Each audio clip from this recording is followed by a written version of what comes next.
Welcome everyone to F4S Digital Events.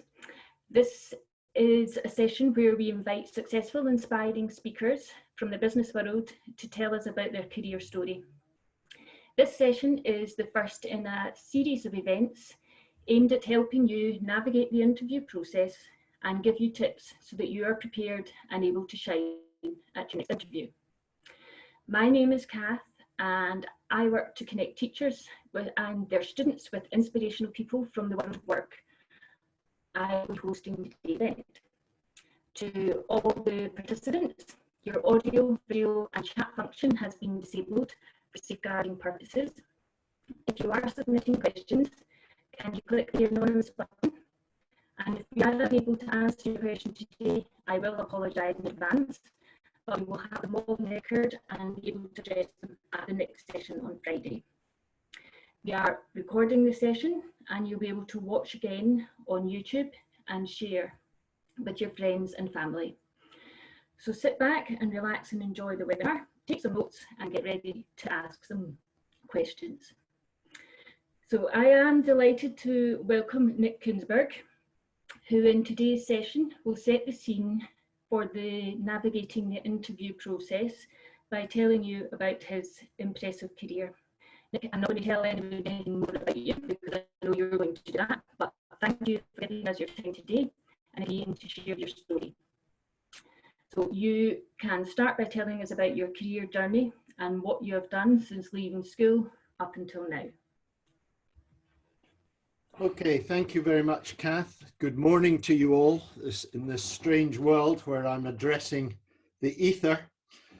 So I'm told you want to know something about my story, how I started my corporate life with some unexpected turnings in the road, my failings as well as what might have gone right, what I'm doing now and why, and some of the lessons I've learnt, and hopefully there'll be some time for a Q&A session at the end. So to start with, you may wonder where my strange name came from. My father was German. He came to Scotland in 1934 and ended up at Edinburgh University, where he met my Edinburgh-born mother, and they both qualified as doctors in 1939.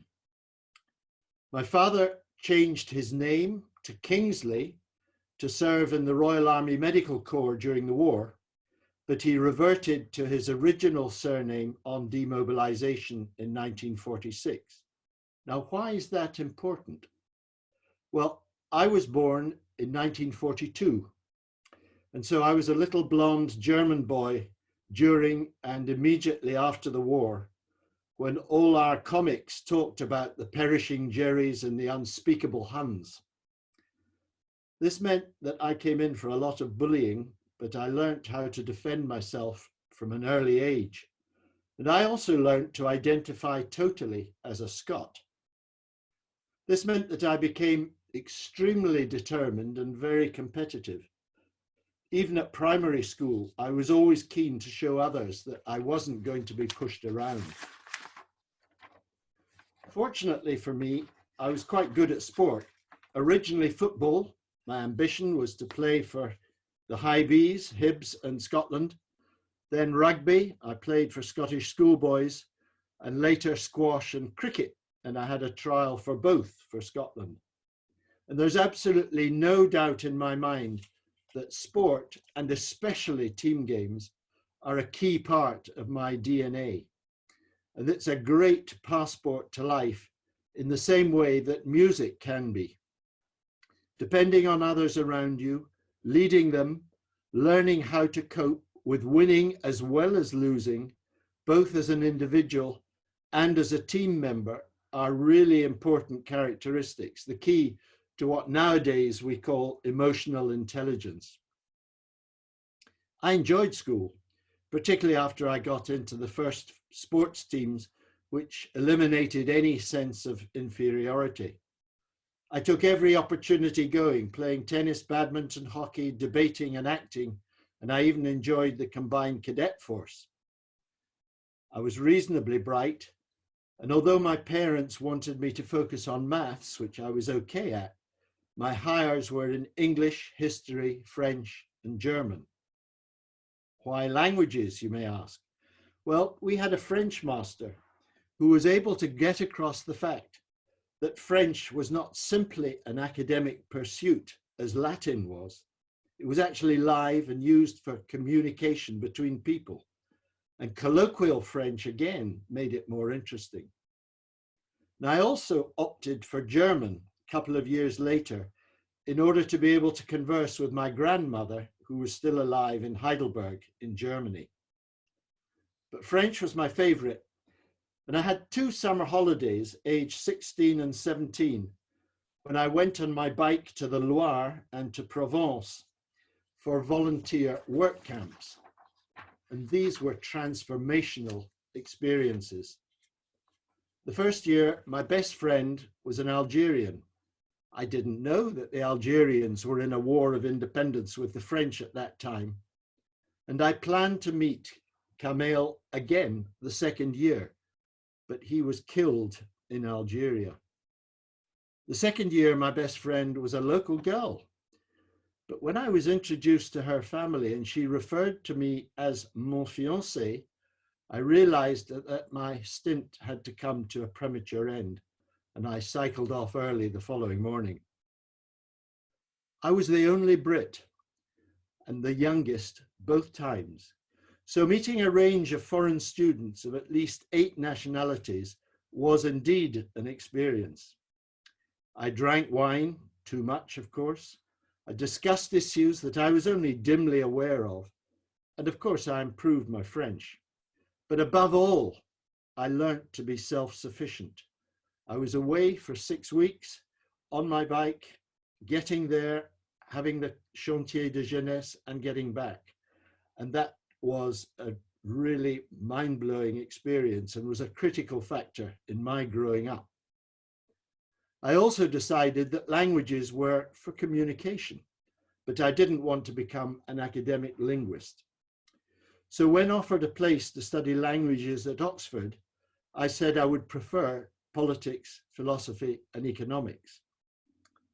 Now, I lay no claim to be a scholar and was indeed handicapped by jaundice in my first summer, which took me out for 6 weeks out of an 8-week term. But in answer to the question, what did I gain from university? Well, I played lots of sport. And although losing 1.5 stone via the jaundice while trying to bulk up for rugby, I enjoyed the sporting life, which has provided many of my best lifelong friends. I also met a girl from Edinburgh at the end of my first term, and she is now my wife of 55 years. And no, I did not get a great degree, but I did learn to think and to have confidence in my own opinions and in the ability to reason. And that self-confidence is key. But finally, I realized that I was totally unprepared for any workplace and that I needed a decent training. I also wanted to go and work overseas. My languages and the time in France were obviously critical, but it was my university studies of the economics of what were termed underdeveloped countries, now developing countries, that really provoked this interest. I also wanted to go back for a 4th year, to be honest, to win rugby and cricket blues, but the Scottish Education Department wouldn't give me a grant. So instead, I had to choose between 4 job offers that I had from Esso, Shell, Mobil, and finally J&P Coats in Glasgow, the world's first industrial multinational enterprise started in Paisley and the largest thread manufacturer in the world with over 40 factories overseas. The choice was straightforward, as the Coats training was highly regarded and I would be based in Scotland for the first 2 years, allowing me to play rugby, squash and cricket. So I started a 3-year management training course, majoring in finance at a salary of £750 a year. I chose finance because I believed that this was a good transferable skill, and little did I think I would stay there for an amazing 27 years. But plans changed quickly. I was in Glasgow for only 3 months with a broken thumb, so much for my rugby aspirations, and I was dispatched to Belgium. There I learnt Flemish, which is Old German, then had a few months in Leeds and then Glasgow when I got married. And a couple of months after buying a tenement flat in Glasgow, we were off to Germany, where I had to unlearn my Flemish and convert it back to German. In Germany, I had many life-enhancing moments for a 16-month period, including, most important of all, facing down the deputy managing director, who became very important later, then went back to Glasgow thereafter. But before that, helping to find a solution to a failing company in Hamburg, completing a professional qualification by what we used to call correspondence course, being summoned to Argentina under false pretenses, where the finance manager who had 6 children had run off with his secretary, and then, after a week of intensive Spanish in London, flying off to Lima, Peru, for my first job as finance manager. Clearly, flexibility, preparedness to learn on the job, and a readiness to accept and embrace change were already key ingredients. And this was indeed the case in Peru, where I had a stunning apprenticeship generated by radical change of many sorts.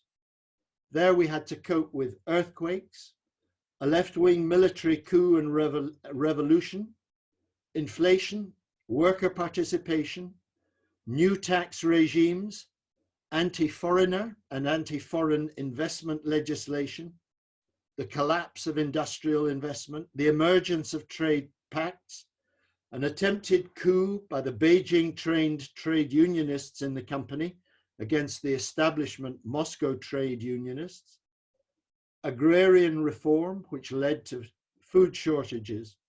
But we were able to start new businesses, we were able to establish joint ventures and to acquire competitors. And I both lectured at university and represented Peru in international trade negotiations. I was also asked to and managed to recover the Chilean Coats company post Allende. Coats had sold it to the government, but the government had never paid for it. And with inflation running at 23% per month, they didn't know what to do with it. It was a challenging time, bearing in mind that I was 25 when I went out and became managing director of a company of 450 people at the age of 29. But what a learning environment, particularly when we were 6,000 miles from head office in Glasgow. And this, of course, was pre-fax, let alone pre-email. And the social life was great. With our international friends, we had acting groups, we put on reviews, we played football, cricket, tennis, hockey, squash, golf. The Scotland-England match was always a real rammy. We enjoyed treasure hunts and we had book reading clubs. So despite a daily regime of 7 in the morning to 7 at night, we had a lot of fun. Now, I consider myself to have been incredibly fortunate to have experienced this time, despite the fact that during the period I was also transferred to Colombia, to USA, to Brazil, and to Mexico, and there's a story about each of those. Such ups and downs taught me a certain resilience and also how to make the most of any opportunities going. After these adventures, I was asked to go to Italy as finance director, where I also became deputy managing director for a quoted company with 5,000 shareholders on the Milan Stock Exchange. And there I became involved with zip fasteners, precision engineering, and various European acquisitions, working for the then head of Europe, the previous deputy managing director in Germany. Although the family thought we'd be there for at least a few years longer, I had a bust up with Mr. Europe and was summoned to the head office in Glasgow. However, instead of being fired, I was offered a super job to create the role of overseas finance director, the lack of which I'd been complaining about for years. But because I didn't want to do just finance after my Latin American general management experiences, I was able to negotiate taking on responsibility for the non-textile interests of the group, which included precision engineering, plastic bottle blowing, eel farming, and a range of medical products, including scalpels, needles, and polyester vascular grafts. So I had both roles, finance and non-textile activities, which certainly kept the juices flowing, but gave me the opportunity to travel the world and meant I had to learn about a series of new products and markets, and above all, people. After 4 years as finance director, I took over as Latin American director, back to my old patch, with a group of leaders whom I knew very well. A fascinating time which included the Falklands War. We invented a new way of working in that we shared people and resource within Latin America, having learnt this from the Chilean rescue exercise.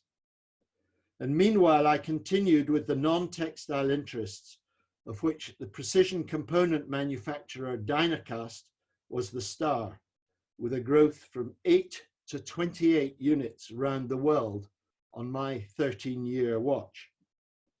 I was no engineer, but I understood something of people and of various cultures and nationalities, and was able to build this global business.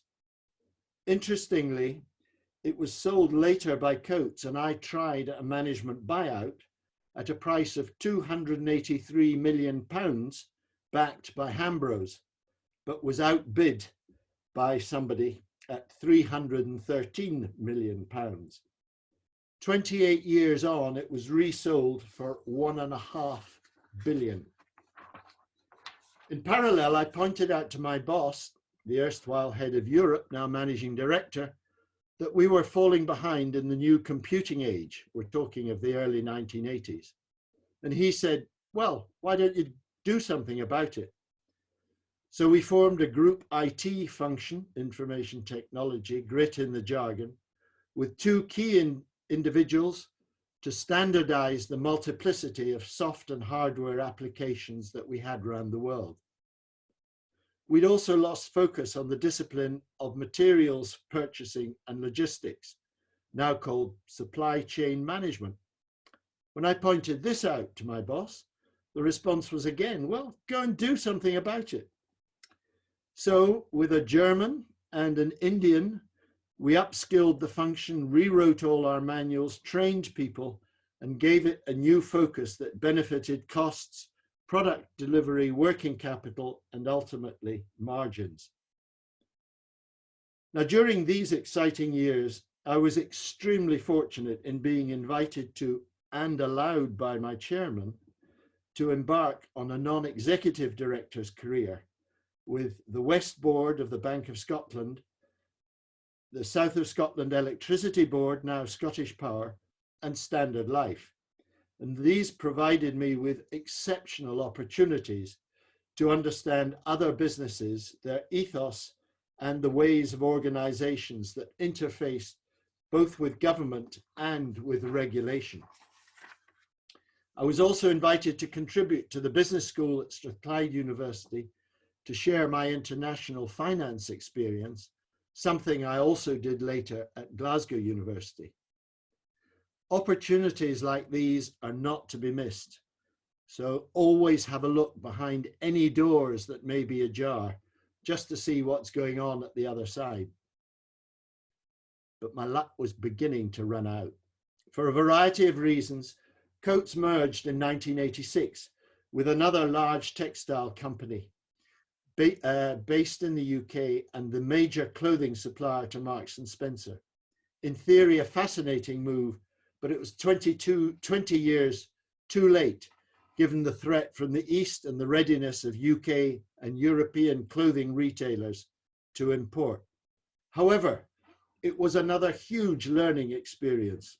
I was the sole Coats director, given non-Coats businesses to look after, as a divisional chairman on the main board of a company with 65,000 people worldwide. So once again, I had to study new products and markets, weaving and fabrics, including operations in Canada and South Africa, which I sold, shirt making and retailing. I served for 5 years, but was concerned when an egotistical new chief executive was appointed by the chairman without any consultation. When it was determined to close down the Glasgow operations, I decided that with great regret, after 27 years, enough was enough. But in the meantime, I'd been preparing my retreat. It's always easier to find a job when you're still in employment.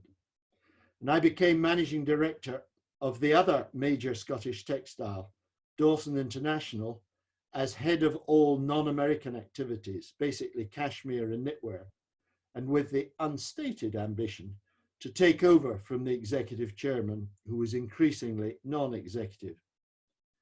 This went well for 3 years with good figures and some excitement created by potential deals in China and in Italy, unfortunately frustrated by the boss. But at the same time, the American textile manufacturing world went into meltdown. The head was fired and I was made managing director of the whole group. Alas, I was unable to extricate the American business from the mire, and the UK was beginning to suffer very badly from imported competition.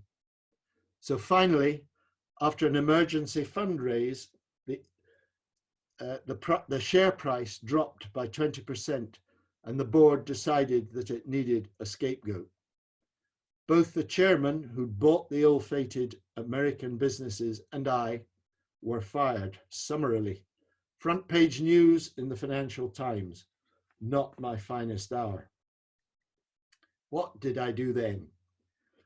In retrospect, I should have taken time out for an MBA and possibly to improve my golf. In practice, I spent a year trying and failing to mount management buyouts of companies, including Dynacast, which was very fashionable at the time. But this wasn't a bad thing, as it gave me some more fascinating experiences with bankers, lenders, and management teams in a series of different industries, including engineering, paper making, and floor tiles. Adding these to my Coats know-how, I was becoming a real jack of all trades, which has given me the platform to call myself a promiscuous portfolio player. This new career, building on my experience as a non-executive director, launched me into several new worlds. The public sector, where I was director of the Scottish Legal Aid Board and the Scottish Environment Protection Agency. The third sector, where I was chair of Scotland IS, Scotland the Brand, the Institute of Directors Scotland, and Social Investment Scotland, and a public interest member of the Institute of Chartered Accountants of Scotland, despite not being a qualified accountant, and higher education as chair of the Glasgow School of Art and now the Royal Conservatoire of Scotland, despite being no artist and certainly no musician. I chaired a number of companies, private and quoted, engaged in pork product manufacture, carpets, tool and plant hire, telephony, PFI development, cloud systems, and photonics, and now digital learning and health and well-being support. Yep, I'm a veritable jack of all trades and genuinely a master of none. But I do understand figures. I have a grasp of strategy and its relation to the national and international context. I'm inquisitive and I'm reasonably competent at reading people. And this latter skill is probably the most important, as the choice of people and leadership of the team is what makes or breaks organizations.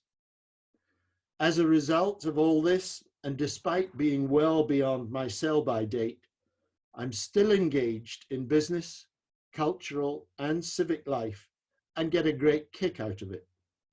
And if individuals and organizations like Founders for Schools believe that I can be of some use, I'm delighted to pay back society in this way for what was a blessed and very lucky business life. Thank you very much.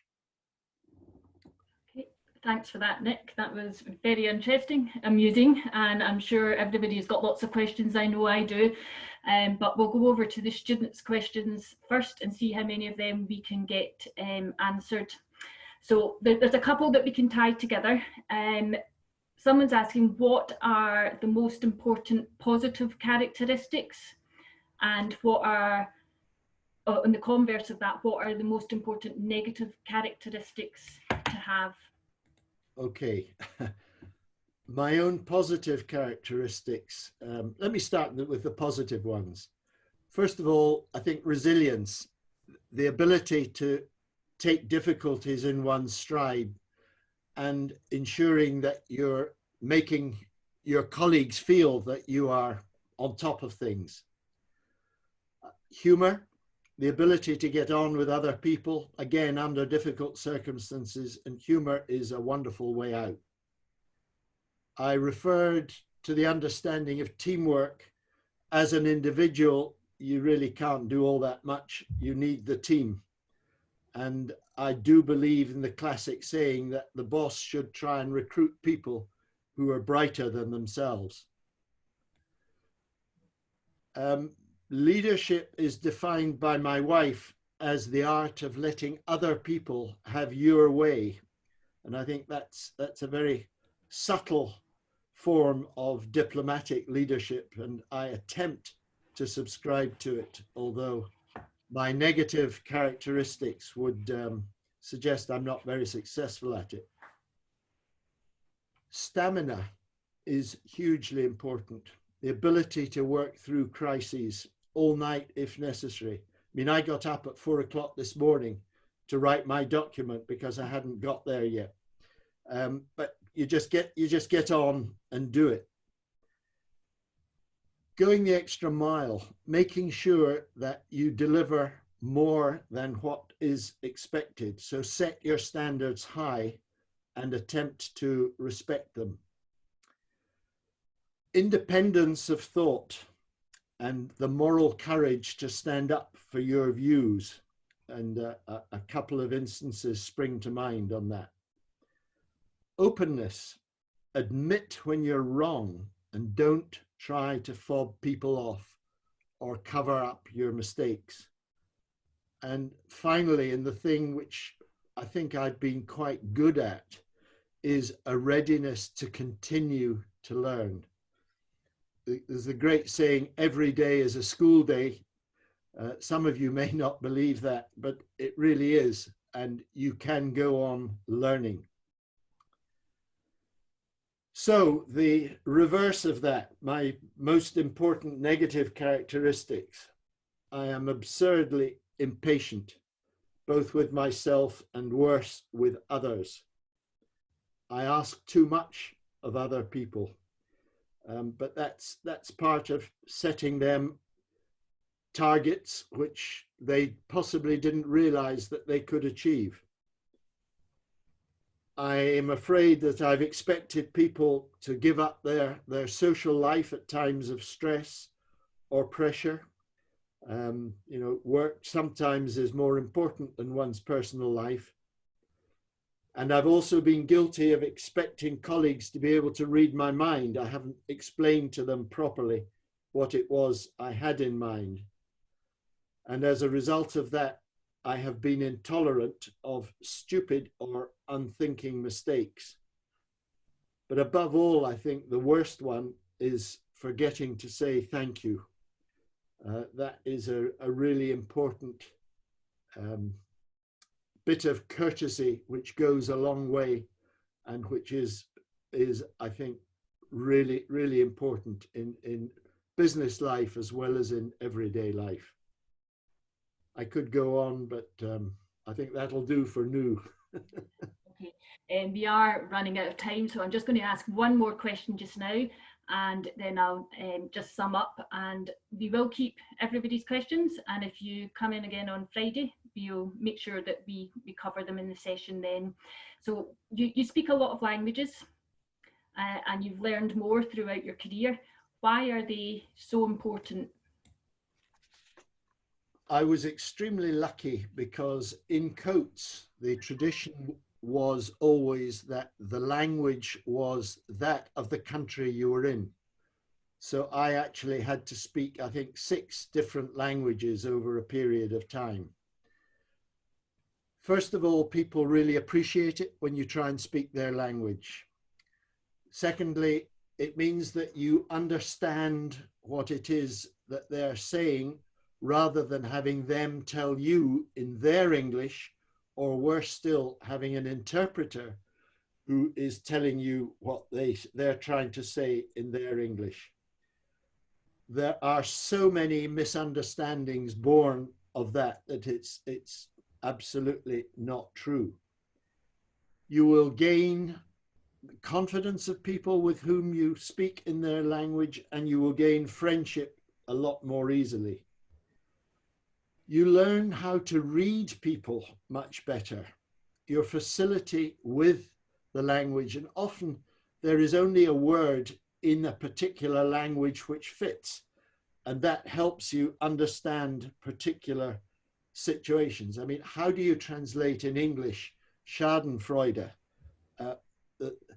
which is taking pleasure in other people's misfortune? But Schadenfreude is such a good word. And if you understand things like that, it makes it a lot easier to understand situations and people. And finally, of course, it gives you access to different literature. You're not reading them in English in translation. And from a business point of view, it gives you access to other sources of information. And of course, the key one is, in business, when you're dealing with maybe some foreigners who don't know you speak their language and they're talking amongst themselves, you understand exactly what they're saying. And that can be quite important on occasion. Okay, thanks for that, Nick. As I have said, we will pick up the rest of the questions. There are quite a few coming in, and I think we've all learned something from today. I know I have anyway. So thank you to all the students that have joined us today. You will all be emailed a feedback survey.